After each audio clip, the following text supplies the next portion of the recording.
নমস্কার। কথায় কথায় কথামৃত অনুষ্ঠানের ৩২৮তম পর্বে আপনাদের স্বাগত। আপনারা এই অনুষ্ঠান দেখছেন প্রাণারাম বাংলা ইউটিউব চ্যানেলে, যেখানে সপ্তাহে ৬ দিন সোম থেকে শনিবার সম্প্রচারিত হয় কথায় কথায় কথামৃত, আর কোষ্ঠীপাথর প্রাণারাম ইউটিউব চ্যানেলে রবিবার থাকে শ্রী শ্রী মায়ের কথা। সবগুলি অনুষ্ঠানই শুরুর সময় রাত্রি ৯টা। শ্রী শ্রী রামকৃষ্ণ কথামৃততে আমরা ছিলাম এবং আজকেও সানন্দে অবস্থান করব 18ই অক্টোবর 1884 প্রসঙ্গে। সেটি ছিল কালী পুজোর দিন, 18ই অক্টোবর 1884। দক্ষিণেশ্বরে কালী মন্দিরে শ্রীরামকৃষ্ণ অবস্থান করছিলেন তার স্বমহিমায়। ভক্তরা উপস্থিত হয়েছেন, মা কালীর পুজো দেখবেন, ভগবান শ্রীরামকৃষ্ণকে দর্শন করবেন। এই সব প্রসঙ্গের মধ্যে থাকতে থাকতে আমরা দেখছিলাম যে কালী পুজোর প্রাক লগ্নে ঠাকুর কি অপূর্বভাবে অবস্থান করছিলেন, গান করছিলেন। সেই অসাধারণ পরিবেশ আমরা গতকাল স্মরণ করেছি কথামৃতের কল্যাণে, এবং যেখানটাতে থেমেছিলাম তার পরের প্রসঙ্গ যাচ্ছে কালী পুজোর দিকে। সেইখান থেকে আজকে আমরা শুরু করব, প্রবেশ করব শ্রী শ্রী রামকৃষ্ণ কথামৃততে, যার সূচনায় কথামৃতকার শ্রীযুক্ত মহেন্দ্রনাথ গুপ্ত বা শ্রীম বা মাস্টার মহাশয় উদ্ধৃত করেছেন, তব কথামৃতং তপ্ত জীবনং কবিভিরীড়িতং কলমশাপহং শ্রবণমঙ্গলং শ্রীমদাততং ভুবি গৃণন্তি ইয়ে ভূরিদা জনাঃ। ভক্তেরা কেহ কেহ কালী মন্দিরে ঠাকুর দর্শন করিতে গমন করিলেন। কেহ বা দর্শন করিয়া একাকী গঙ্গা তীরে বাঁধা ঘাটের উপর বসিয়া নির্জনে নিঃশব্দে নাম জপ করিতেছেন। রাত্রি প্রায় 11টা, মহানিশা। জোয়ার সবে আসিয়াছে। ভাগীরথী উত্তর বাহিনী। তীরস্থ দ্বীপালোকে এক একবার কালো জল দেখা যাইতেছে। ওই যে ঠাকুরের ঘরে ভক্তেরা ছিলেন, তারপর কেউ কেউ কালী মন্দিরে মা কালীকে দর্শন করতে গেলেন। কেহ বা দর্শন করিয়া একাকী গঙ্গা তীরে বাঁধা ঘাটের উপর বসিয়া নির্জনে নিঃশব্দে নাম জপ করিতেছেন।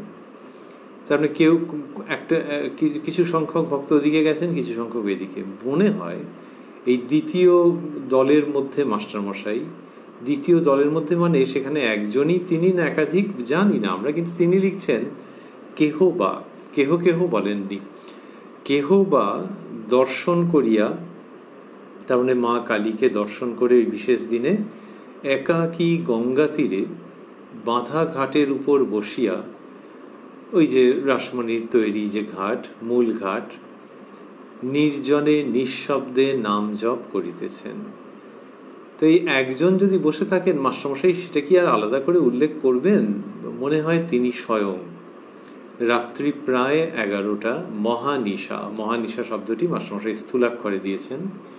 মহানিশা, জোয়ার সবে আসিয়াছে। ভাগীরথী উত্তর বাহিনী। উত্তর বাহিনী মানে এখনকার হিসাবে ব্রিজের দিক থেকে জল আসছে, স্রোত আসছে, বাঁ দিক থেকে ডান দিকে যাচ্ছে। জোয়ারের সময় ভাগীরথী উত্তর বাহিনী। তীরস্থ দ্বীপালোকে এক একবার কালো জল দেখা যাইতেছে। তাহলে এই যে জল যে দেখা যাচ্ছে সেটা কালো রং, কারণ কি আলো আসছে না, তো আলো এলে একটুখানি অন্যরকম হয়, জলের যে স্বচ্ছতা সেটা বোঝা যায়, কিন্তু এখানে অল্প আলো আসছে। কেন? ওই যে মন্দিরের যে দীপালোক সেটিই আসছে। কালী পুজো উপলক্ষে অনেক আলোর সমারোহ হয়েছে, মাস্টারমশাই আগে বর্ণনা দিয়েছেন, আমরা শুনেছি গতকাল, কিন্তু সে তো দীপালোক। আর মন্দিরের ভেতরের দিকটাতে, বাইরের দিকে কতটা কি দিয়েছেন হয়তো কমই আছে, তো সেই জন্যে ওই জল কালো দেখতে পাওয়া যাচ্ছে। তীরস্থ দীপালোকে এক একবার কালো জল দেখা যাইতেছে। বর্ণনার মধ্যে কি সুন্দর বিশদ রয়েছে, কিন্তু অতিরিক্ত নয়। তীরস্থ দ্বীপালোকে মানে তীরে যে দ্বীপগুলি বসানো আছে, আমরা অনুমান করছিলাম যে সংখ্যায় কম, সঙ্গত কারণেই। তীরস্থ দীপালোকে এক একবার কালো জল দেখা যাইতেছে। তাহলে সবসময় দেখা যাচ্ছে না, তাহলে এক একবার দেখা যাচ্ছে কেন? ওই যে জলের মধ্যে ঢেউ আছে তো, যখন উত্তর বাহিনী সাধারণত জোয়ারের সময় স্রোতের বেগ বেশি থাকে, তাহলে তখন জলের মধ্যে যে আন্দোলন হচ্ছে তার জন্যে ঢেউ উঠছে, ছোট ছোট ঢেউ উঠলে সেইখানে গিয়ে আলো পড়ছে, তখন কালো জল দেখতে পাওয়া যাচ্ছে। আর এমনিতে কি হয়েছে যে কেহ বা দর্শন করিয়া একাকী গঙ্গা তীরে বাঁধা ঘাটের উপর বসিয়া নির্জনে নিঃশব্দে নাম জপ করিতেছেন। নিঃশব্দে, তার তিনিও কোনো শব্দ করছেন না, আর বোঝা যাচ্ছে যে পরিবেশও শান্ত, শুধু তার মধ্যে ভাগীরথী উত্তর বাহিনী আর ওই তীরস্থ দীপালোকে এক এক সময় কালো জল দেখতে পাওয়া যাচ্ছে। কি চমৎকার বর্ণনা! অডিও ভিজুয়াল বললে যেন একটু সাহেবদের মতো শোনায়। আসলে চোখ এবং কানের জন্য সেই সমস্ত উপকরণ রাখা আছে যেগুলি সদ্ব্যবহার করলে চক্ষু কর্ণের যিনি সর্বশ্রেষ্ঠ আস্বাদনের বস্তু তাকে প্রাপ্ত হওয়া যায়। শ্রীরামকৃষ্ণকে ঘুরে ফিরে দেখা যায়, তার শ্রীমুখের কথা শোনা যায়। এই কথামৃতের মধ্যে যে অডিও ভিজুয়াল এফেক্ট আছে তার দ্বারা এখানে ওই তিনি বলছেন যে নিঃশব্দে নাম জপ করছেন কেউ, আর মা গঙ্গার ওই উত্তর বাহিনী মা গঙ্গা এবং তার কালো জল মাঝে মাঝে দেখতে পাওয়া যাচ্ছে। এই সবটার মধ্যে যিনি প্রসন্ন মুখে বিরাজ করছেন ঘুরে ফিরে আনন্দের সঙ্গে, তিনি ঠাকুর শ্রীরামকৃষ্ণ। তো এই কথা অথবা নৈঃশব্দ, এই আলোক অথবা অন্ধকার, সবই শ্রীরামকৃষ্ণের উপাসনাকে ভারী সার্থক, স্নিগ্ধ ও সুমিষ্ট করে তুলছে। রামলাল শব্দটি স্থূলাক্ষরে আছে। রামলাল পূজা পদ্ধতি নামক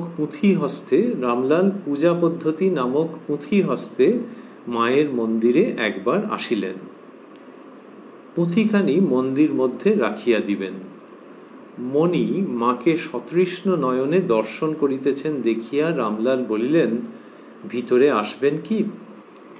মণি অনুগৃহীত হইয়া ভিতরে প্রবেশ করিলেন। তা এই তাহলে মাস্টারমশাই যদি একটু আগে জপ ধ্যান করেন তাহলে আবার হয়তো এসেছেন, এই জায়গাটা অনুমান, বোঝার উপায় নেই।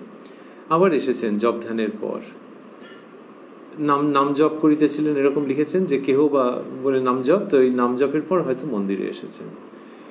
যেভাবেই হোক তার কথা আসছে যে শ্রীযুক্ত রামলাল চট্টোপাধ্যায় শ্রীরামকৃষ্ণের ভ্রাতুষ্পুত্র, তিনি পূজা পদ্ধতি নামক পুঁথি হস্তে মায়ের মন্দিরে একবার আসিলেন। পুঁথিখানি মন্দির মধ্যে রাখিয়া দিবেন।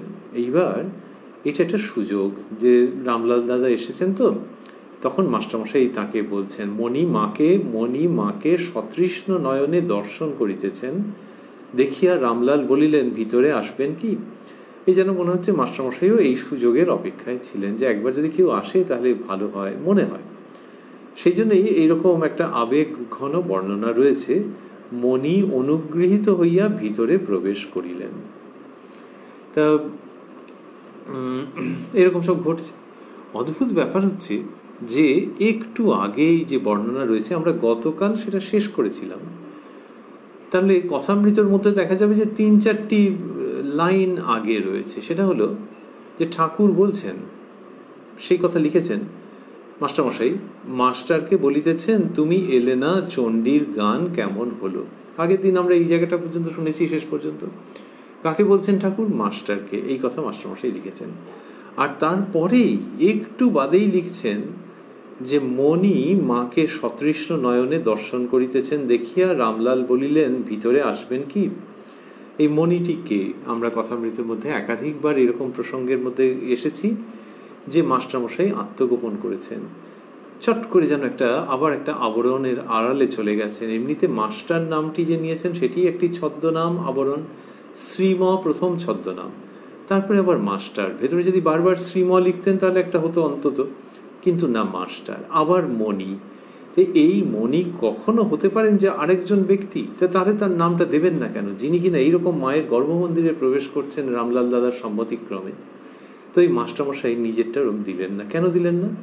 ওই জন্যই যে ও আচ্ছা মাস্টারমশাই সেই দিনকে গর্ভমন্দিরে প্রবেশ করেছিলেন, তাই এটা ওইটা উনি প্রকাশিত হতে দিতে চাইছেন না, এখানে মণি নামটাকে নিচ্ছেন। কি অপূর্ব একটা মানে ভাব, যে যেন বিভিন্ন উপকরণ তিনি রেখেছেন ওইটার দ্বারা আত্মগোপন করছেন। মাস্টার লিখছেন, মণি লিখছেন, কোথাও ইংলিশম্যান লিখেছেন, এইসব নানান রকমের করেছেন। এইটি এখানে ওরকমভাবে বললেন, মণি মাকে সতৃষ্ণ নয়নে দর্শন করিতেছেন। এই যে ব্যক্তিগত কথা, যে সতৃষ্ণ নয়নে দেখছেন, এখানে আর ওইটা তিনি প্রচার করবেন না যে ঠাকুরের প্রসঙ্গ আসুক, মা ভবতারিণীর প্রসঙ্গ আসুক, কিন্তু কে দেখছিল ছেড়ে দাও, সতৃষ্ণ নয়নে দেখছিল। মাস্টারমশাই সতৃষ্ণ নয়নে দেখছেন, ভারী অদ্ভুত। আমরা রয়েছি 18ই অক্টোবর 1884 প্রসঙ্গে। মাস্টারমশাই যখন শ্রীরামকৃষ্ণকে প্রথমবারের জন্য দর্শন করেন সেটি 1882 সালের ফেব্রুয়ারির শেষের দিক কি মার্চের প্রথম দিক।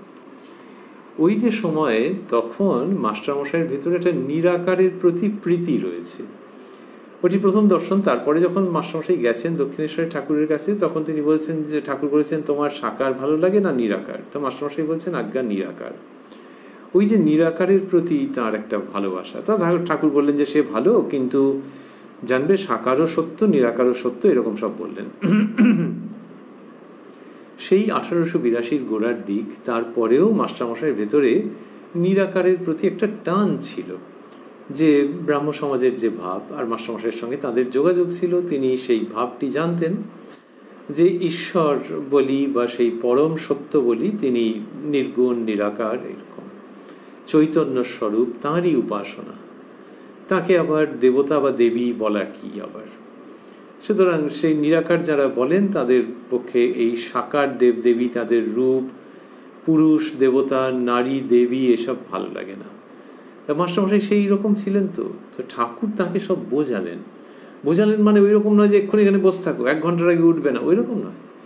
হালকা হালকা করে, একটু গুরুজনের মতো করে, বন্ধুর মতো করে। আবার কখন হচ্ছে যে না বোঝাবো না, কিছু বলবো না, কিন্তু মাস্টারকে নিয়ে যাচ্ছেন, তার মাস্টারকে নিয়ে যাচ্ছেন মা কালীর মন্দিরে। উড়ে বাবা, সেইখানে গিয়ে ঠাকুরের যে ভাবান্তর, ওই হয়তো নির্মাল্য নিবেদন করছেন, নিজের মাথায় রাখছেন, সামান্য সামান্য ঘটনা, কিন্তু মাস্টারমশাই দেখছেন যে একেবারে ভরপুর হয়ে রয়েছেন মাতৃভাবে।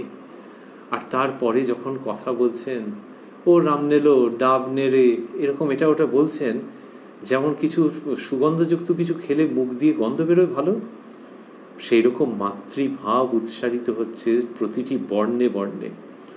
এইসবগুলো তো মাস্টারমশাই দেখেছেন, দেখে তার ভেতরে এটা কি হয়েছে, আমরা বলি ভেতরটা ভরপুর হয়ে গেছে।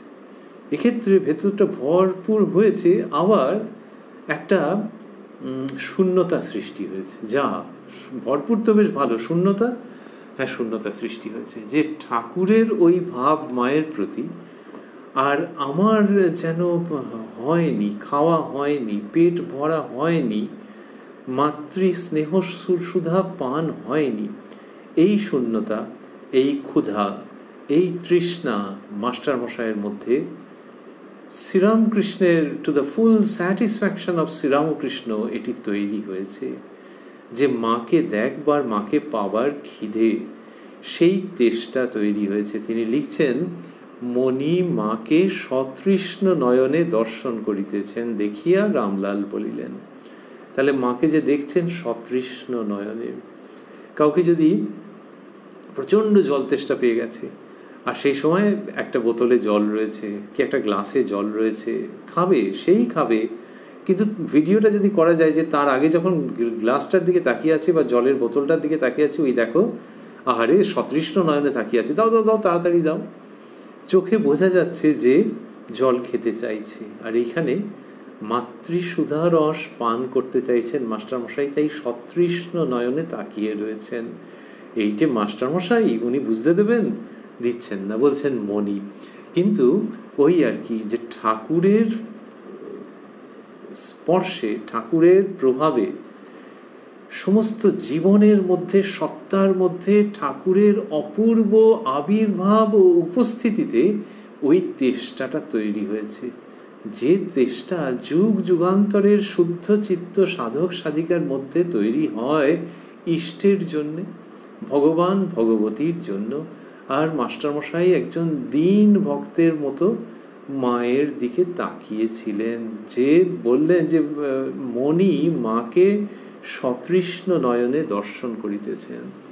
এই সতৃষ্ণ নয়নে মাকে দেখছেন, ভারী একেবারে যে তেষ্টা মিটছে না, পাচ্ছেন কিন্তু এখনো তেষ্টা মিটছে না। আসলে এই তেষ্টা তো মেটার নয় যতক্ষণ না পুরোপুরি মাকে পাওয়া হবে। তো ওই মণি মাকে সতৃষ্ণ নয়নে দেখছেন। আরেকটি কারণ আছে, তা লিখলেন মণি মাকে সতৃষ্ণ নয়নে দর্শন করিতেছেন, দেখিয়া রামলাল বলিলেন ভিতরে আসবেন কি। আরেকটি কারণ আছে এই সতৃষ্ণ নয়নে দর্শন করবার, সেটি হচ্ছে যে মায়ের সাজ সেই দিন কালী পুজোর রাত্রে, আহা হা, আমরা কোত্থেকে জানলাম, একটু বাদেই বলবেন। তো সেইটি দেখে আবার যে বলা হয় তো যে একটা ছেলে খুব সুন্দর দেখতে, আর তার যখন 6 বছরের জন্মদিন কি 7 বছরের জন্মদিন, জন্মদিনে সাজিয়েছে যখন, আরে বাবা, বা একটা বাচ্চা মেয়ে জন্মদিনে দেখো সাজিয়েছে, কি সুন্দর দেখাচ্ছে, তাহলে যাকে দেখতে ভালো আবার সাজানো হয়েছে। মা কালীর ক্ষেত্রে সেই রকম ভাবে কি হয়েছে, সাজানো হয়েছে। মাস্টারমশাই একটু অন্যভাবে ব্যক্ত করবেন, কিন্তু ওই মায়ের সাজ সেই সব দেখে যে মা কি সুন্দর একেবারে দেখাচ্ছে। তাই এই সৌন্দর্যটা ঠিক জাগতিক সৌন্দর্যের মতো নয়, এর মধ্যে দিয়ে রাশি রাশি আধ্যাত্মিক আনন্দ বিকীর্ণ হচ্ছে। আবার এটাও ঠিক যে যা যা পড়ানো হয়েছে সে ভারী চমৎকার। এইসব মিলিয়ে মিশিয়ে সতৃষ্ণ নয়নে মাকে দেখছেন, দেখে নয়নের যেন তৃপ্তি হচ্ছে না। হেনকালে রামলাল দাদা এই কথাটি বলেছেন, মণি মাকে সতৃষ্ণ নয়নে দর্শন করিতেছেন দেখিয়া রামলাল বলিলেন ভিতরে আসবেন কি। মণি অনুগৃহীত হইয়া ভিতরে প্রবেশ করিলেন। তার মানে বোঝাই যায় যে মাস্টারমশাই একেবারে খুব সন্তর্পণে ভেতরে ঢুকছেন, যে অনুগৃহীত হয়েছি, রামলাল দাদা অনুমতি দিয়েছেন এই জন্য ঢুকেছি, বা মায়ের ইচ্ছে যেভাবেই ভাবেন না কেন ওই গর্ভমন্দিরে কালী পুজোর দিন প্রবেশ করতে পারছেন মায়ের কাছে। মাস্টারমশাই লিখছেন মণি অনুগৃহীত হইয়া ভিতরে প্রবেশ করিলেন, দেখিলেন মা বেশ সাজিয়াছেন, ঘর আলোকাকীর্ণ, মার সম্মুখে 2 সেজ, উপরে ঝাড় ঝুলিতেছে, মন্দির তল নৈবেদ্যে পরিপূর্ণ, মার পাদপদ্মে জবা বিল্ল, নানাবিধ পুষ্পমালায় বেশকারী মাকে সাজাইয়াছেন। এরকম হলো, তা বেশকারী মাকে সাজিয়েছেন, যিনি মায়ের পোশাক ব্যবস্থা করেন, পোশাক পরিবর্তন করে দেন, সাজান। তো বেশকারী মাকে সাজিয়েছেন, এই বাক্যটা ঠিকঠাক বেশ চেনা চেনা, কিন্তু একটু আগে একটা ছিল একটু অচেনা বাক্য, আমরা আসবো তাতে। তো বললেন যে ঘর আলোকাকীর্ণ, মার সম্মুখে 2 সেজ, উপরে ঝাড় ঝুলিতেছে, মন্দিরতল নৈবেদ্যে পরিপূর্ণ, সব মিলিয়ে একটা পুজোর পরিবেশ। মার পাদপদ্মে জবা এবং বিল্লপত্র, নানাবিধ পুষ্পমালায় বেশকারী মাকে সাজাইয়াছেন। একটু অভাবনীয় বাক্য হচ্ছে ওই যে মাস্টারমশাই ভেতরে ঢুকেছেন, তারপর দেখিলেন মা বেশ সাজিয়াছেন। এইটা চমৎকার, যে মা বেশ সেজেছেন। তাহলে বেশকারী সাজিয়েছেন না মা সেজেছেন? তো হচ্ছে যে ওই কারোর বেশকারীর ক্ষমতার মধ্যে নেই, তার সামর্থ্যের মধ্যে নেই। যত ভালো শাড়ি থাকুক, যত ভালো গয়নাগাটি থাকুক, আর যা যা উপকরণ থাকুক, মা নিজে সাজতে না চাইলে হয় না। তো ওই জন্যে দেখিলেন মা বেশ সাজিয়াছেন। কি অপূর্ব এই ঠাকুরের হাতের স্পর্শে মাস্টারমশাইয়ের এই রকমের নির্মিতি, যেখানে তিনি ওইটি বলছেন, এই দেখার চোখ তিনি পেলেন কোত্থেকে, এই ভাব তিনি পেলেন কোত্থেকে। তো ঠাকুরের সঙ্গে সঙ্গে থেকে এইগুলি হয়েছে। বললেন মা বেশ সাজিয়াছেন, আবার পরে বলছেন বেশকারী মাকে সাজাইয়াছেন। তো ওই মা সেজেছেন। গানে আছে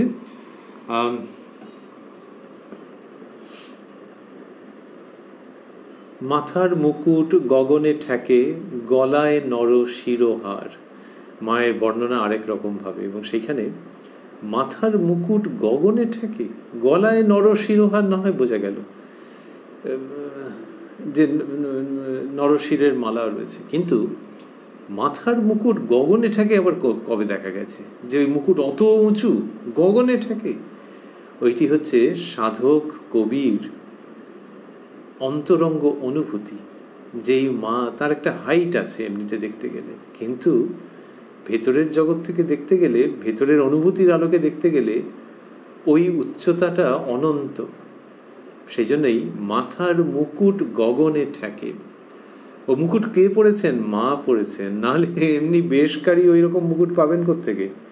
তো সুতরাং মায়ের যে বেশভূষা, সেটা লৌকিক অর্থে কেউ করে দেন, কিন্তু আসলে মা নিজে সাজেন।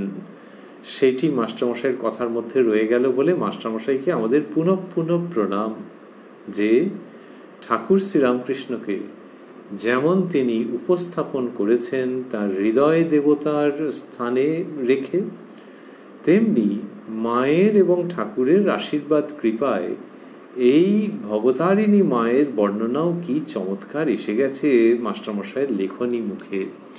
বললেন যে দেখিলেন মা বেশ সাজিয়াছেন, ঘর আলোকাকীর্ণ, মার সম্মুখে 2 সেজ, উপরে ঝাড় ঝুলিতেছে। এইভাবে করে প্রসঙ্গ এগোচ্ছে। মন্দিরতল নৈবেদ্যে পরিপূর্ণ, মার পাদপদ্মে জবা বিল্ল, নানাবিধ পুষ্পমালায় বেশকারী মাকে সাজাইয়াছেন। মণি দেখিলেন সম্মুখে চামর ঝুলিতেছে। এই চামরের প্রসঙ্গ আমরা আগে পেয়েছি। কোথায় পেয়েছি? আগের দিনের বর্ণনায়, যেখানে শ্রীরামকৃষ্ণ মায়ের মন্দিরে ঢুকেছিলেন, তারপর বেরিয়ে ঈশান মুখোপাধ্যায় মহাশয় প্রভৃতির সঙ্গে অনেকক্ষণ ধর্ম প্রসঙ্গ করেছেন। সেই দিন মায়ের মন্দিরে মাকে চামর ব্যজন করেছিলেন, আমরা সেটি পেয়েছিলাম। এইখানে মাস্টারমশাই লিখছেন যে মণি দেখিলেন সম্মুখে চামর ঝুলিতেছে। হঠাৎ মনে পড়িল ঠাকুর শ্রীরামকৃষ্ণ এই চামর লইয়া ঠাকুরকে কত ব্যজন করেন, মানে মাকে এই চামর নিয়ে হাওয়া করেন। তখন তিনি সংকুচিতভাবে রামলালকে বলিতেছেন, এই চামরটি একবার নিতে পারি? যে ঠাকুর মাকে ব্যজন করেন, তাহলে আমি নেব? রামলাল অনুমতি প্রদান করিলেন।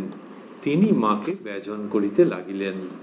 তখনও পূজা আরম্ভ হয় নাই। ধন্য মাস্টারমশাই, তাঁর এই সৌভাগ্য যে ঠাকুর যে চামর নিয়ে মাকে ব্যজন করেছেন তিনি সেটি করতে পারছেন। আসলে করতে পারছেন মানে কি, আবারও যদি ওইভাবে ভাবা যায় যে মায়ের ইচ্ছায় সবটা হচ্ছে। যিনি নিজে সেজেছেন তিনি আবার মাস্টারমশাইকে অনুমতি দিচ্ছেন চামর ব্যজন করতে। তার কারণটা কি? কারণ মাস্টারমশাইকে ভালোবাসেন। আরেকটা ব্যাপার আছে, ওই যে শ্রীরামকৃষ্ণ যিনি বলেন যে মা যেমন বলান তেমনি বলি, যেমন চালান তেমনি চলি, তিনি যন্ত্রী আমি যন্ত্র। সেই শ্রীরামকৃষ্ণের শ্রীমুখের অমিয় কথা, আবারও সেই অমিয় কথা শ্রীরামকৃষ্ণই বলেন যে ওগো মায়ের কাছ থেকে এসেছে, এই তার ভঙ্গি।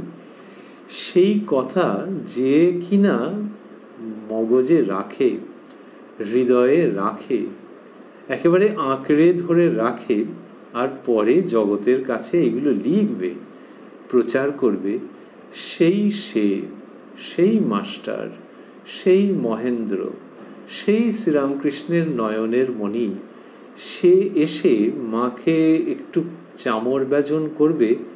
এর মধ্যে যে মায়ের ইচ্ছে এবং সুস্মিত প্রসন্নতা, সেইটা অনুমান করে আনন্দ আছে। তো মাস্টারমশাই সেই রকমভাবে করে করলেন এবং লিখছেন যে রামলাল অনুমতি প্রদান করিলেন, তিনি মাকে ব্যজন করিতে লাগিলেন। তখনও পূজা আরম্ভ হয় নাই। কে বলেছে হয় নাই? হয়েছে তো। যে পুজো ওইরকমভাবে হবে, কিন্তু এখানে যা হচ্ছে যে ওই মাস্টারমশাই সতৃষ্ণ নয়নে দেখছিলেন, সেই সময় রামলাল দাদা দেখেছেন, ঢুকেছেন, মাস্টারমশাইকে দেখে ওরকম জিজ্ঞেস করেছেন, এই সব তো তাঁরই ইচ্ছায় হচ্ছে। সুতরাং বৈধি পুজো পরে হবে, কিন্তু ঠাকুরের আপনজন, ঠাকুরের একান্ত অনুগত, ঠাকুরের মুখাপেক্ষী শ্রীযুক্ত মাস্টারমশাই যখন মায়ের ইচ্ছে ভায়া রামলাল দাদা মাকে চামর ব্যজন করছেন, তখন আমাদের মনে হয় পুজো আরম্ভ হয়ে গেছে বই কি। যে সকল ভক্তেরা বাহিরে গিয়াছিলেন তাহারা আবার ঠাকুর শ্রীরামকৃষ্ণের ঘরে আসিয়া মিলিত হইলেন। ঠাকুর ঘরে রয়েছেন। এবার একটু অন্য প্রসঙ্গ আসছে। শ্রীযুক্ত বেনিপাল নিমন্ত্রণ করিয়াছেন। ব্রাহ্ম সমাজের বেনিপাল সিঁথিতে শ্রীযুক্ত বেণীপাল নিমন্ত্রণ করিয়াছেন, আগামীকল্য সিঁথি ব্রাহ্ম সমাজে যাইতে হইবে। ঠাকুরের নিমন্ত্রণ। নিমন্ত্রণ পত্রে কিন্তু তারিখ ভুল হইয়াছে। শ্রীরামকৃষ্ণ মাস্টারের প্রতি। বেণীপাল নিমন্ত্রণ করেছে। তবে এরকম লিখলে কেন বলো দেখি? মাস্টার: আগে লেখাটি ঠিক হয় নাই, তবে অত ভেবেচিন্তে লেখেন নাই। ঘরের মধ্যে ঠাকুর দাঁড়াইয়া। এখানে আবার আমরা মাথায় রাখছি 18ই অক্টোবর 1884। গতকাল আমরা সবিস্তারে শুনেছি যে ওই মা কালীর পুজোর প্রাকলগ্নে ঠাকুর কি অপূর্বভাবে নিজের ঘরে রয়েছেন। যেন পুজোর আগে পুজোর পরিবেশ নির্মিত হয়ে যাচ্ছে শ্রীরামকৃষ্ণের ঘরের মধ্যে। শ্রীরামকৃষ্ণ ভাবে পরিপূর্ণ হয়ে আছেন। মাস্টারমশাই লিখছেন, ওই বেণীপালের চিঠির কথা হয়েছে তো। ঘরের মধ্যে ঠাকুর দাঁড়াইয়া, বাবুরাম কাছে দাঁড়াইয়া। বাবুরাম স্থূলাক্ষরে দিয়েছেন। বাবুরাম অর্থাৎ উত্তরকালে যিনি স্বামী প্রেমানন্দজি। ঠাকুর বেণীপালের চিঠির কথা কহিতেছেন। বাবুরামকে স্পর্শ করিয়া দাঁড়াইয়া আছেন। হঠাৎ সমাধিস্থ। সমাধিস্থ শব্দটি স্থূলাক্ষরে বলছেন, হঠাৎ সমাধিস্থ। তাহলে এই যে বেণীপাল চিঠিতে তারিখ ভুল লিখেছেন, ঠাকুর বলছেন এরকম লিখলে কেন, এই সমস্ত বলছেন। তখন বাবুরাম, শ্রীযুক্ত বাবুরাম দাঁড়িয়ে রয়েছেন এবং ঠাকুর তাকে স্পর্শ করে দাঁড়িয়ে আছেন, হঠাৎ সমাধিস্থ। ওই চিঠির কথা বলতে বলতে ওই রাত্রে শ্রীরামকৃষ্ণ এইরকম ভাবে রয়েছেন। উনি নিজে বলতেন, শুকনো দিয়াশলাই একটু ঘষলেই আগুন চলে যায়। এখানে সেটা কোথায় হলো কি জানি, কিন্তু শ্রীযুক্ত বাবুরামকে স্পর্শ করেছেন। এইটা শ্রীরামকৃষ্ণের খুব হতো, যে শুদ্ধ চিত্ত আধার এসব বললে কম বলা হয়, আসলে ভেতরে সেইটি রয়েছে যেটিতে এই আগুন জ্বলে ওঠে। শুদ্ধ চিত্ত আধার তো বটেই, কিন্তু আরো অনেক কিছু যেন রয়ে গেছে। তো ঠাকুর তাকে স্পর্শ করছেন যখন, এরকম হঠাৎ সমাধিস্থ। মাস্টারমশাই লিখছেন হঠাৎ। সমাধিস্থ লিখতে পারতেন, কিন্তু হঠাৎ। আবারও ভাবছি 1882 সেই গোড়া থেকে প্রায় দেখে আসছেন তো, ঠাকুরের সমাধি অবস্থা যখন আসে সেটির সঙ্গে তো মাস্টারমশাই পরিচিত।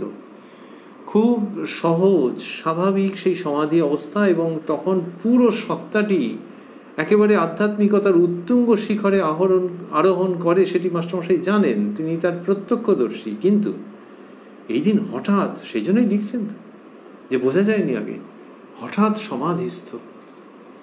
ভক্তেরা সকলে তাহাকে ঘেরিয়া রহিয়াছেন। এই সমাধিস্থ মহাপুরুষকে অবাক হইয়া দেখিতেছেন। তো ভক্তেরা তাকে ঘিরে রয়েছেন এবং এই সমাধিস্থ মহাপুরুষকে, আবারও সমাধিস্থ শব্দটি স্থূলাক্ষরে, এই সমাধিস্থ মহাপুরুষকে অবাক হইয়া দেখিতেছেন। ঠাকুর সমাধিস্থ, বাম পা বাড়াইয়া দাঁড়াইয়া আছেন। ঠাকুর সমাধিস্থ, বাম পা বাড়াইয়া দাঁড়াইয়া আছেন। গ্রীবাদেশ ঈষৎ আকুঞ্চিত, গলার কাছটা একটু যেন একটু এরকম করে আছেন, কুঁচকে আছে একটা দিক। বাবুরামের গ্রীবার পশ্চাৎদেশে কানের কাছে হাতটি রহিয়াছে, কাঁধে হাত দেওয়ার ভঙ্গি। গলার পেছন দিকে কানের কাছে ঠাকুর শ্রীরামকৃষ্ণের হাতটি রয়েছে। কি অপূর্ব দৃশ্য! ঠাকুর সমাধিস্থ, বাম পা বাড়াইয়া দাঁড়াইয়া আছেন, বাঁ পাটি বাড়িয়ে দাঁড়িয়ে রয়েছেন এবং ঘাটটা একদিকে একটুখানি কাত হয়ে রয়েছে, এবং ঠাকুরের শ্রীহস্ত কোন দিকে? বাবুরাম রয়েছেন, শ্রীযুক্ত বাবুরাম, তার ঘাড়ের দিক থেকে ওই কানের কাছে হাতটি রয়েছে। এইখানে মাস্টারমশাই অবাক হয়ে যাচ্ছেন, এই যে বাঁ পা বাড়িয়ে রয়েছেন, এটা লিখলেন কেন কি জানি, কিন্তু ওই অবস্থাতে তিনি স্থির হয়ে গেছেন। আসলে ওই বহিরিন্দ্রিয়গুলো আর কাজ করছে না, মুহূর্তের মধ্যে সেগুলো চলে গেছে। জানো, কঠোপনিষদে বলা হচ্ছে যে আমাদের ইন্দ্রিয়গুলো বিধাতা কেমন একটা করে দিয়েছেন, যে সেই ইন্দ্রিয়গুলো বাইরের দিকে ছোটে। কেন যে বিধাতা করেছেন এরকম ভঙ্গি?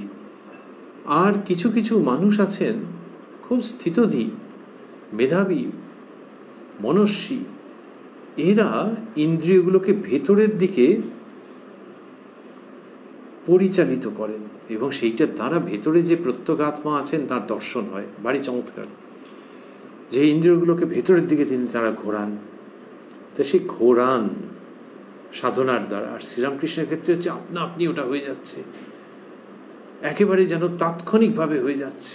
সচেতন প্রয়াসের দ্বারাও মনে হচ্ছে না কি হচ্ছে, ওই বাইরের দিকে ইন্দ্রিয়গুলো আর নেই। তাহলে তারা কোথায় আছে সে প্রসঙ্গ তো রয়েছে সমাধিস্থ শ্রীরামকৃষ্ণের ক্ষেত্রে, কিন্তু বাইরের দিকে যদি কাজ না করে তাহলে আমরা যে বলি চক্ষু, কর্ণ, নাসিকা, জিহ্বা, ত্বক ইত্যাদি প্রসঙ্গ, পঞ্চেন্দ্রিয়ের প্রসঙ্গ, তাহলে সেগুলো কাজ করবে না। কাজ, they have been employed for some other inner divine purpose. তাহলে তখন কি হচ্ছে, বাঁ পাটা এগোনো ছিল সেই অবস্থাতে স্থির হয়ে আছেন, অপূর্ব। এবং ওই হাতটা বাবুরাম মহারাজের কাঁধের দিক থেকে তার কানের দিকটাতে স্পর্শ করে রয়েছে। ঠাকুর সমাধিস্থ হয়ে যাচ্ছেন, এই তার সমাধির ভাব। এবং এটি ওই কালী পুজোর রাত্রে ঘটছে। এমনিতেও একটা মানুষ যদি বাঁ পাটা এগিয়ে রাখে তাহলে স্টেবিলিটির অসুবিধা হয়। কাউকে যদি বলে বাঁ পা, বলা হয় যে বাঁ পা এগিয়ে দিকে আপনি একটু দাঁড়ান, বলে এ আবার কি হয় নাকি, এই একটুখানি দাঁড়িয়েই তা বলবে পড়ে যাবো তো। তাহলে ওটা মানুষের স্বাভাবিক জেস্চার নয় তো। একটা ভিডিওতে হতে পারে, ফট করে এক জায়গায় পজ করলাম, তখন দেখা গেলো বাঁ পাটা এগিয়ে আছে, ঠিক সেইভাবে পজড হয়ে গেছে।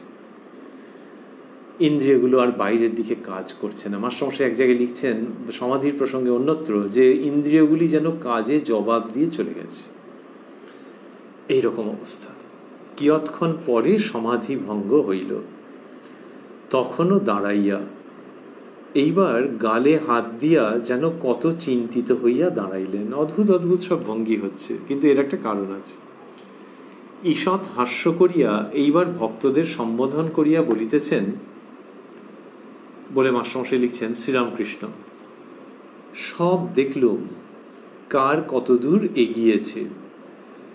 রাখাল, ইনির পর ব্রন্ধনীর মধ্যে মণি, রাখাল, ইনি, সুরেন্দ্র, বাবুরাম অনেককে দেখলুম। তাহলে ওই মাস্টারমশাই নিজের কথা লিখবেন না, ওই জন্য আবার মণি। হাজরা এখানকার, মানে নিজের কথা বলছেন। শ্রীরামকৃষ্ণ হাঁ। হাজরা বেশি কি বন্ধন? শ্রীরামকৃষ্ণ না। হাজরা নরেন্দ্রকে দেখলেন? ওনার প্রচুর কৌতূহল, অশেষ প্রশ্ন। শ্রীরামকৃষ্ণ, কিন্তু শ্রীরামকৃষ্ণ হাজরা মশাইকে ভালোবাসেন। শ্রীরামকৃষ্ণ দেখি নাই। যখন বলছেন নরেন্দ্রকে দেখলেন, শ্রীরামকৃষ্ণ দেখি নাই, কিন্তু এখনো বলতে পারি একটু জড়িয়ে পড়েছে, কিন্তু সব্বাইয়ের হয়ে যাবে দেখলুম। তো ওই নরেন্দ্রনাথ সম্পর্কে ওটা বলছেন, একটু জড়িয়ে পড়েছে, তখন বাড়ির পারিবারিক বিপর্যয় হয়েছে। তো সেটি শ্রীরামকৃষ্ণ বলছেন যে একটু কর্মকাজের চিন্তা আছে সব আর কি। তো সেই প্রসঙ্গে আসছে যে দেখি নাই, কিন্তু এখনো বলতে পারি একটু জড়িয়ে পড়েছে, কিন্তু সব্বাইয়ের হয়ে যাবে দেখলুম। মনির দিকে তাকাইয়া সব দেখলুম ঘুপটি মেরে রয়েছে, মানে প্রকাশোন্মুখ অবস্থা। এবং এটি মনির দিকে তাকাইয়া, মাস্টারমশাইয়ের দিকে তাকিয়ে বলছেন। তাহলে মাস্টারমশাই বিশেষ কেউ একজন তার সঙ্গে এই কথাটা শেয়ার করছেন, অন্যরাও রয়েছেন। তো এইসবের জন্য তিনি মাস্টারমশাই লেখেননি, মনি লিখেছেন। মনির দিকে তাকাইয়া সব দেখলুম ঘুপটি মেরে রয়েছে। শ্রীরামকৃষ্ণই বলেছেন, শ্রী শ্রী মা উল্লেখ করেছেন যে কলমির দল একসঙ্গে সব থাকে, একজনকে টানলে আরেকজন আসবে। মানে অবতার যখন আসেন তখন সকলকে নিয়ে আসেন সাঙ্গপাঙ্গদের। এবং তাদের কিরকম অবস্থা এইখানে এইভাবে শ্রীরামকৃষ্ণ বলছেন, যেন ওই প্রসঙ্গেরই উত্তর। সব দেখলুম ঘুপটি মেরে রয়েছে। ভক্তেরা, মাস্টারমশাই লিখছেন, ভক্তেরা অবাক, দৈববাণীর ন্যায় অদ্ভুত সংবাদ শুনিতেছেন। শ্রীরামকৃষ্ণ কিন্তু একে, মাস্টারমশাই বন্ধনীর মধ্যে দিয়েছেন বাবুরামকে, কিন্তু একে ছুঁয়ে অরূপ হলো। ওই যে শ্রীযুক্ত বাবুরামকে ছুঁয়েছেন, তো ছুঁয়ে ওইরকম অবস্থা হয়েছে এবং অন্তর্জগতে এইসব দর্শন হয়েছে, ঠাকুর অবাক হয়ে যাচ্ছেন। এই অবাক হওয়ার মধ্যে আনন্দ আছে প্রচুর, যে তার মানে আমার বাবুরাম, তার মধ্যে এরকম অবস্থা আছে একটা, যে তাকে ছুঁয়ে এরকম হলো। যে ওই যে বলছেন যে ভেতরে শুকনো দিয়াশলাই, তাহলে একটুখানি কোথাও ওই উদ্দীপন বাবুরামকে স্পর্শ করে। তা বললেন কিন্তু একে ছুঁয়ে অরূপ হলো। এই আনন্দ ব্যক্ত করছেন, একটা অবাক হয়ে যাওয়া আনন্দের উক্তি। হাজরা ফার্স্ট কে, এইরকমভাবে বলছেন, একটু হালকা প্রশ্ন। ঠাকুর শ্রীরামকৃষ্ণ চুপ করিয়া রহিলেন। ও সব বলবেন নাকি উনি হাজরা মশাইকে? কিয়ৎক্ষণ পরে বলিতেছেন, নিত্যগোপালের মতো গোটা কতক হয়। শ্রীযুক্ত নিত্যগোপালের প্রসঙ্গ বলছেন যে তার খুব উচ্চ অবস্থা, এটা বোঝাবার জন্য বলছেন নিত্যগোপালের মতো গোটা কতক হয়, এটি বললেন। কিন্তু হাজরা মশাইয়ের প্রশ্নের পরিষ্কার উত্তর নেই, কিন্তু শ্রীযুক্ত নিত্যগোপাল তার যে খুব উচ্চ অবস্থা তার একেবারে অভ্রান্ত উক্তি এটি। বলছেন নিত্যগোপালের মতো গোটা কতক হয়। আবার চিন্তা করিতেছেন, মাস্টারমশাই লিখছেন, আবার চিন্তা করিতেছেন, এখনো সেইভাবে দাঁড়াইয়া আছেন। আবার বলিতেছেন, অধর সেন যদি কর্মকাজ কমে, কিন্তু ভয় হয় সাহেব আবার বকবে। যদি বলে এ ক্যা হয়, সকলের ঈষৎ হাস্য। ওই অধর সেনের প্রসঙ্গ দেখেছেন, দর্শন করেছেন, সেটি বলছেন যে যদি কর্মকাজ কমে, এটা শ্রীরামকৃষ্ণ প্রায়ই বলে থাকেন অধরবাবুর এবং অন্যান্যদের প্রসঙ্গে, যে বাইরের জগতের কর্ম যত কমবে স্বাভাবিকভাবে তত ঈশ্বরকে ডাকবার তোমার সুবিধে হয়ে যাবে, সেই পথ প্রশস্ত হবে। অধর সেন যদি কর্মকাজ কমে, কিন্তু ভয় হয় সাহেব আবার বকবে। ভয় হয় মানে অধর সেনেরই ভয় হয়, আর ঠাকুরেরও কিছুটা, এই তার বালকবধ ভাব যে অধর ওরকম বলে আর কি জানি আবার বকুনি খাবে এরকম যেন, কিন্তু ভয় হয় সাহেব আবার বকবে যদি বলে এ ক্যা হয়, এরকম। সাহেব তারা প্রায় হিন্দিতে বলতেন ভারতবর্ষে, তো শ্রীরামকৃষ্ণ ওইটি বলছেন। ঠাকুর আবার নিজাসনে গিয়া বসিলেন। ভক্তেরা মেঝেতে বসিলেন। বাবুরাম ও কিশোরী তাড়াতাড়ি করিয়া ছোট খাটটিতে গিয়া ঠাকুরের পাদমূলে বসিয়া একে একে পদসেবা করিতেছেন। ওই খাটে বসেছেন, বসে একটু পা টিপে দিচ্ছেন। তো কারা কারা বললেন? বাবুরাম ও কিশোরী। শ্রীযুক্ত বাবুরামের কথা আমরা আগে শুনলাম। কিশোরী মানে কিশোরী মোহন গুপ্ত, যিনি মাস্টারমশাই অর্থাৎ শ্রীযুক্ত মহেন্দ্রনাথ গুপ্তের নিজের ছোট ভাই। কিন্তু মাস্টারমশাই পরিচয় তো প্রদান করেন না স্বাভাবিকভাবে, অনুমেয়। এই দুজন বাবুরাম ও কিশোরী তাড়াতাড়ি করিয়া ছোট খাটটিতে গিয়া ঠাকুরের পাদমূলে বসিয়া একে একে পদসেবা করিতেছেন। ঠাকুরের পায়ের কাছে ছোট খাটটিতে বসে একটু পা টিপে দিচ্ছেন। শ্রীরামকৃষ্ণ কিশোরীর দিকে তাকাইয়া, আজ যে খুব সেবা, এরকম ভাবে ঠাকুর বলছেন। কিরকম আনন্দের একটা বাতাবরণ, সেই ভাবের মধ্যে ঠাকুর শ্রীরামকৃষ্ণ রয়েছেন। রামলাল আসিয়া ভূমিষ্ঠ হইয়া প্রণাম করিলেন ও অতিশয় ভক্তিভাবে পদধূলি গ্রহণ করিলেন। মায়ের পূজা করিতে যাইতেছেন। মায়ের পুজো করবার আগে শ্রীযুক্ত রামলাল দাদা তিনি এসে ঠাকুরের অনুমতি নিচ্ছেন। রামলাল ঠাকুরের প্রতি, তবে আমি আসি। শ্রীরামকৃষ্ণ, ওং কালী ওং কালী, সাবধানে পূজা করো, আবার মেড়া বলি দিতে হবে। শ্রীরামকৃষ্ণ এবং ওং কালী এই শব্দগুলি স্থূলাক্ষরে আছে। তো তিনি বললেন, মাস্টারমশাই লিখছেন, শ্রীরামকৃষ্ণ ওং কালী, সাবধানে পূজা করো, আবার মেড়া বলি দিতে হবে, মানে মেষ বলি। তো তাদের অনেক রকমের তো আছে শাস্ত্রীয় বিধি, এবং কালী পুজো খুবই দীর্ঘ এবং বিভিন্ন নিয়ম আছে, অত্যন্ত খুঁটিনাটি সব আছে। সাবধানে পুজো করতে বলছেন শ্রীরামকৃষ্ণ। মাস্টারমশাই লিখছেন, মহানিশা পূজা আরম্ভ হইয়াছে। মহানিশা পূজা আরম্ভ হইয়াছে। ঠাকুর শ্রীরামকৃষ্ণ পূজা দেখিতে আসিয়াছেন। মার কাছে গিয়া দর্শন করিতেছেন। এইবার বলি হইবে। লোক কাতার দিয়া দাঁড়াইয়াছে। বদ্ধ পশুর উৎসর্গ হইল। পশুকে বলিদানের জন্য লইয়া যাইবার উদ্যোগ হইতেছে। তাহলে প্রথমে উৎসর্গ হয়েছে, তারপর নিয়ে যাওয়া হচ্ছে। ঠাকুর শ্রীরামকৃষ্ণ মন্দির ত্যাগ করিয়া নিজের ঘরে ফিরিয়া আসিলেন। ঠাকুরের সে অবস্থা নয়, পশুবধ দেখিতে পারিবেন না। মানে এখন ঠাকুরের ওইরকম অবস্থা নয়, পশুবধ দেখতে পারেন না। ঠাকুর শ্রীরামকৃষ্ণ নিজেই এটি জানিয়েছেন অন্যত্র, আর বলেছেন যে এই মহাপ্রসাদ ঠাকুর একটু আঙুলে করে নিয়ে মাথায় ফোঁটা কাটেন, যাতে মা পাছে রাগ করেন, ওই জন্য ঠাকুর এরকম করেন।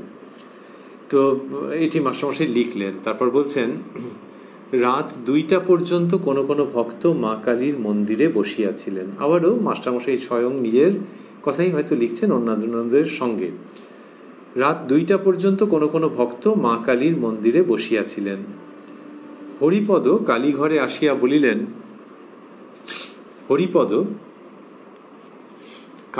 আসিয়া বলিলেন, চলুন, তিনি ডাকছেন, খাবার সব প্রস্তুত। ভক্তেরা ঠাকুরের প্রসাদ পাইলেন ও যে যেখানে পাইলেন একটু শুইয়া পড়িলেন।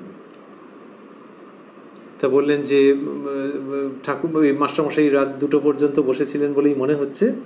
হরিপদ এসে ডেকেছেন, বলেছেন চলুন, তিনি ডাকছেন, খাবার সব প্রস্তুত। ভক্তেরা ঠাকুরের প্রসাদ পাইলেন ও যে যেখানে পাইলেন একটু শুইয়া পড়িলেন। যেমন হয় আর কি, যে ওই ভোর রাত্রের দিকে প্রসাদ গ্রহণের পর ভক্তেরা একটু শুয়ে পড়েছেন। ভোর হইল, মার মঙ্গল আরতি হইয়া গিয়াছে। মার সম্মুখে নাট মন্দিরে যাত্রা হইতেছে, মা যাত্রা শুনিতেছেন। আবার সেই বর্ণনা যে মা শুনছেন, সামনে নাট মন্দিরে যাত্রা হচ্ছে। ঠাকুর শ্রীরামকৃষ্ণ কালীবাড়ির বৃহৎ পাকা উঠান দিয়া যাত্রা শুনিতে আসিতেছেন। মণি সঙ্গে সঙ্গে আসিতেছেন, ঠাকুরের কাছে বিদায় লইবেন। শ্রীরামকৃষ্ণ, কেন তুমি এখন যাবে? মণি, আজ আপনি সিঁথিতে বৈকালে যাবেন, ওই ব্রাহ্ম সমাজের নেমন্তন্ন আছে বেনিপালের উদ্যানে। মণি, আজ আপনি সিঁথিতে বৈকালে যাবেন, আমারও যাবার ইচ্ছা আছে, তাই বাড়িতে একবার যাচ্ছি। কথা কহিতে কহিতে মা কালীর মন্দিরের কাছে আসিয়া উপস্থিত। অদূরে নাট মন্দির যাত্রা হইতেছে। মণি সোপান মূলে ভূমিষ্ঠ হইয়া ঠাকুরের চরণ বন্দনা করিতেছেন। ঠাকুর বলিলেন, আচ্ছা এসো, আর 2খানা 8 পৌরের নাইবার কাপড় আমার জন্য এনো। কি সুন্দর, ওইটুকুনি চাই, 2খানা 8 পৌরের নাইবার কাপড়। শ্রীরামকৃষ্ণের প্রয়োজন খুব সামান্য ছিল, আর যাদেরকে তিনি সেই সুযোগ দিয়েছেন তারা ধন্য হয়ে গেছেন। আর তিনি খুব সতর্ক থাকতেন যে যেইটুকুনি বলেছেন তার বেশি কিন্তু নয়।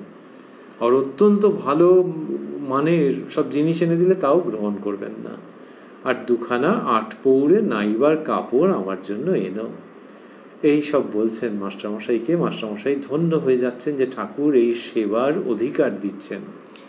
আর কি হলো, ঠাকুর যাচ্ছিলেন তো যাত্রা শুনতে, সেইখানে মাস্টারমশাই যখন বিদায় গ্রহণ করবেন, এখানেও মণি নামটা রেখে দিয়েছেন।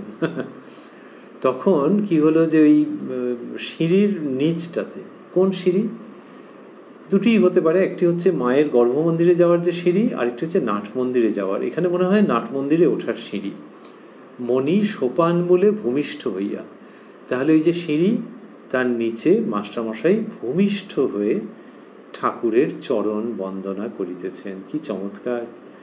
ওই যে মন্দিরের উঠোন, ওইখানে শ্রীরামকৃষ্ণের পদরজ, আর সেইখানেই মাস্টারমশাই ভূমিষ্ঠ হয়ে পড়েছেন। আচ্ছা, একটা মানুষ বাড়ি ফিরবেন তো, তাহলে কি হলো, ওই যে রাত্রে থেকেছেন, একটু কোনোরকম করে শুয়ে নিয়েছেন, প্রসাদ পাওয়ার পর একটু শুয়ে নিয়েছেন, তারপর সকালবেলায় ফ্রেশ হয়ে নিয়েছেন, বোঝাই যায় যে এবার বাড়ি ফিরবেন। তাহলে ফ্রেশ হয়ে নেওয়ার মধ্যে কি থাকে, মুখ চোখে জল টল দিয়ে নিয়েছেন, ও করেছেন, আর জামা কাপড়টাও পরিষ্কার, ধুতি জামা যা পরেছেন, ওমা সেই সব নিয়ে ভূমিষ্ঠ হয়ে গেছেন। এটাই হচ্ছে ওনার কাছে ফ্রেশ হওয়া, শ্রীরামকৃষ্ণের পদরজ সর্বাঙ্গে ধারণ করা। মণি সোপান মূলে ভূমিষ্ঠ হইয়া ঠাকুরের চরণ বন্দনা করিতেছেন। আমরা রয়েছি উদ্বোধন কার্যালয়ে প্রকাশিত শ্রী শ্রী রামকৃষ্ণ কথামৃতের 655 পৃষ্ঠায়, এবং এটির সঙ্গে সঙ্গেই ওই কালী পুজোর রাত্রের 1884 খ্রিস্টাব্দের 18ই অক্টোবরের প্রসঙ্গ সমাপন হচ্ছে। ঠাকুর শ্রীরামকৃষ্ণের কৃপায় আমরা আবার মিলিত হব। তার কৃপা সাপেক্ষে এই কথায় কথায় কথামৃত অনুষ্ঠানে আগামীকাল প্রাণারাম ইউটিউব চ্যানেলে, যেখানে সপ্তাহে 6 দিন সোম থেকে শনিবার সম্প্রচারিত হয় এই কথায় কথায় কথামৃত। আর কোষ্ঠীপাথর প্রাণারাম ইউটিউব চ্যানেলে রবিবার থাকে শ্রী শ্রী মায়ের কথা। সবগুলি অনুষ্ঠানই শুরুর সময় রাত্রি 9টা।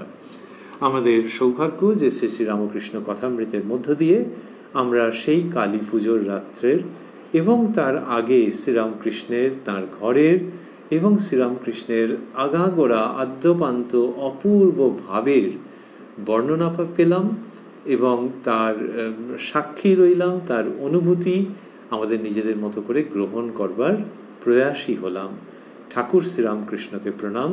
প্রথমে বলি যে মাস্টারমশাইকে আমাদের শ্রদ্ধা প্রণাম, আর তারপরে ঠাকুর শ্রীরামকৃষ্ণকে আমাদের ভুলুণ্ঠিত প্রণাম প্রণতি, এবং সেদিন যার পুজো, আজও তার পুজো, সারা জগতে নিত্য তার পুজো, সেই মা ভবতারিণীকেও আমাদের সাষ্টাঙ্গ প্রণাম।